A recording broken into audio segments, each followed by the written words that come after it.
वही हज़रत मोहम्मद सल्लल्लाहु अलैहि वसल्लम पहली वही उतरती है तो वो मशवरे के लिए अपने चचा के पास नहीं जाते, वो अपने मशवरे के लिए अपने किसी दोस्त अबू बकर के पास नहीं जाते, वो मशवरे के लिए अपनी अहलिया के पास जाते हैं, अहलिया से मशवरा करते हैं।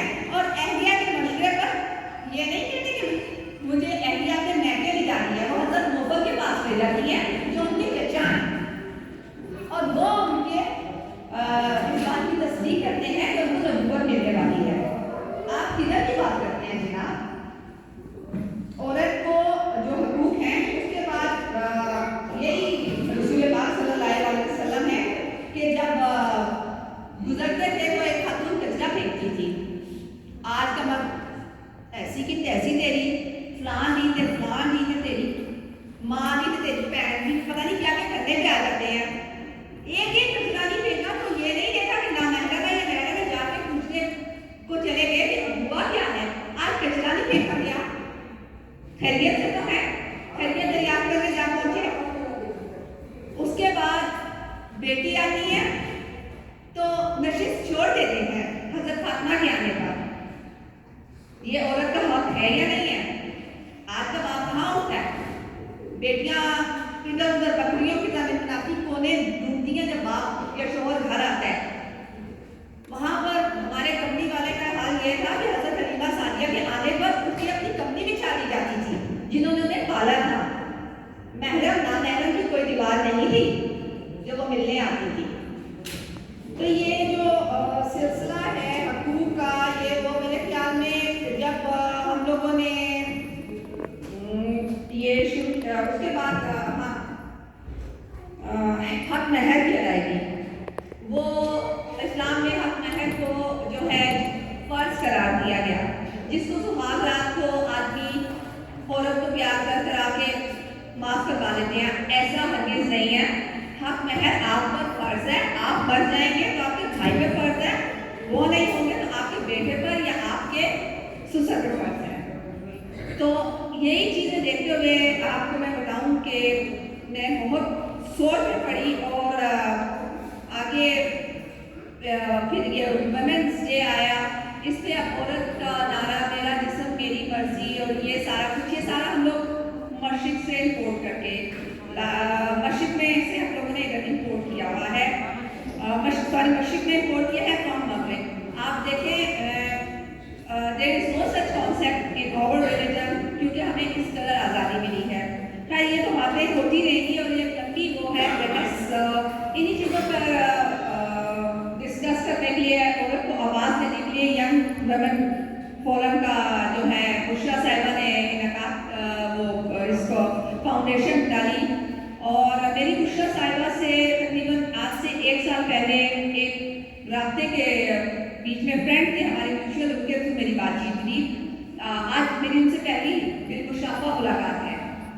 तो मुझे बहुत अच्छी लगी, उन्होंने मुझसे अफसाने मांगे, थोड़ी हल्की फुल्की बात होती थी। उन्होंने मुझे बताया कि सब फोरम की फाउंडेशन डाली है सारा कुछ। तो इन्होंने मुझे अपनी किताब दी पढ़ने को। किताब मैंने पढ़ी, इससे पहले मैंने आपको क्यों ये बातें की कि हमारा बेस क्या है, लाइक वुमेन्स डे क्या है, क्या कहाँ से हमें हकूक मिल रहे हैं, कहाँ से नहीं मिल रहे हैं। किताब भी मेरे इन्हीं जज्बात की, इन्हीं मेरी जो मेरी सोच है इसकी अक्कासी करती है। बुशरा साहिबा की जो किताब है ये किताब नहीं है, ये सिस्कियाँ हैं, ये आहें हैं, ये दोहा है इस मुआशरे का जिसको खुद साख्ता मजहबी तालीमों, तोहम परस्ती, रस्म रवाज, मुनाफकत और जहालत का कफन पहनाकर एक दुल्हन की मानिंद सेक कर बिठा दिया गया है। और इसकी निकाब कुशाई नामुमकिन है, क्योंकि जो भी इसका निकाब उठाएगा उसको उसमें अपना ही चेहरा नजर आता है। जब मुझे ये किताब मिली मजमे की दूसरी औरत, तो मैं सोच में पड़ गई कि मजमे की पहली औरत कौन है। लाइक दिस वाज ये मुझे प्रॉम्प्ट कर रहा था, लेकिन मेरी आदत है मैं बीच में कहीं से किताब नहीं पढ़ती, एक बार शुरू करती हूँ तो मैं अपना तजस्सुस कायम रखती हूँ। मैं मजमे की दूसरी औरत तक पहुँच गई, लेकिन मजमे की दूसरी औरत बनने के लिए मजमे की पहली औरत होना जरूरी है। मजमे की पहली औरत वो है जिसने मजमे को, इस मुआशरे को सहा है, और दूसरी औरत वो है जो उसकी आवाज़ बनी है। जब तक हम मजमे की पहली औरत नहीं बनते, हम दूसरी औरत बन ही नहीं पाते। मजमे की पहली औरत बनकर आज दूसरी औरत की हैसियत से यहाँ खड़ी बात कर रही हूँ।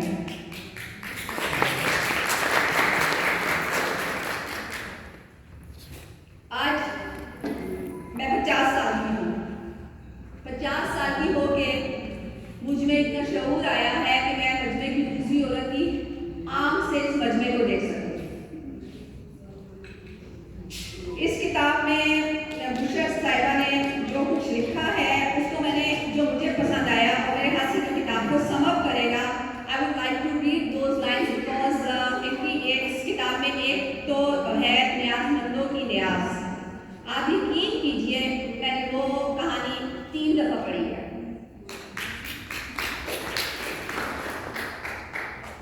उसी में से मैं कोट करूंगी।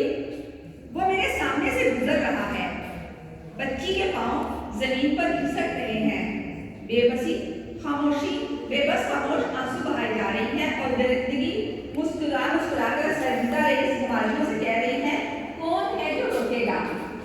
बच्ची की और मेरी आंखें लम्हा भर को मेरी, ये मजमे की दूसरी औरत है। ये तो मैं हूँ। मेरा बदन खौफ और कमजोरी में बेजान हो गया। ये मेरे पाँव हैं जो जमीन पर घिसक रहे हैं। मैं नमाज की नियत तोड़ने का गुनाह कैसे करूँ।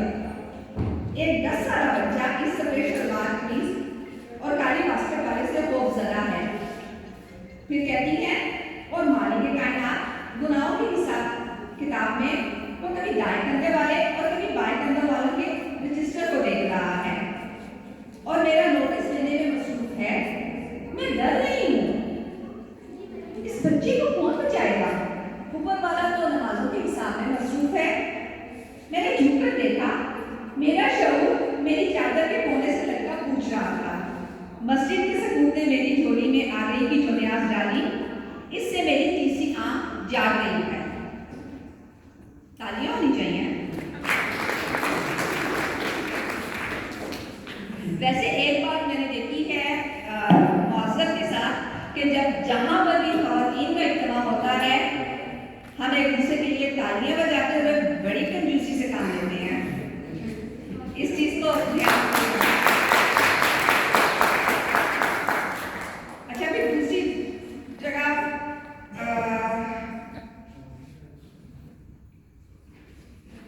पेजेस टर्न किए हुए हैं। कहती हैं बुशरा साहिबा, वक्त अपनी शरीयत खुद रकम करेगा। शरीयत हरगिज़ अकल के खिलाफ नहीं हो सकती। शरीयत हरगिज़ अकल के खिलाफ नहीं हो सकती। ये फरखंदा के जनाजे का जो मंजर इन्होंने बयान किया है, आप लोग फरखंदा के वाक़े से तो वाकिफ होंगे। वो खातून कि जिन्हें अफगानिस्तान में जिनका जनाजा खवातीन ने उठाया था, जिनके ऊपर तोहमत और बुहतान लगाकर उनको खत्म कर दिया गया। जब मेरे पास टाइम कम है, लेकिन मैं इस किताब से इतनी ऑब्सेस्ड हूँ, I would like to read a few more lines please. फिर एक कहानी में कहती है, सच है औरत की जुबान की ताकत को बाजू की कुव्वत से ही बंद किया जा सकता है, और घड़ा उठाने की बजाय उसने अपना हाथ उठा लिया। फातिमा जोरदार खपट खाकर हैरत से भाई को रखने लगी और खामोशी से आंसू बहाकर घर की तरफ रवाना हो गई। आखिर में I would like to sum up this with this line. जब असद ने मोदी से पहला कायदा पढ़ने का आगाज किया तो बाबा और दादा ने सारे गांव में चने फिरियां तकसीम की थी, मगर जब फातिमा 5 साल की उम्र में अम्मा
इसके बाद मैं कहूँगी कि खौफ का मशहूर है हमारे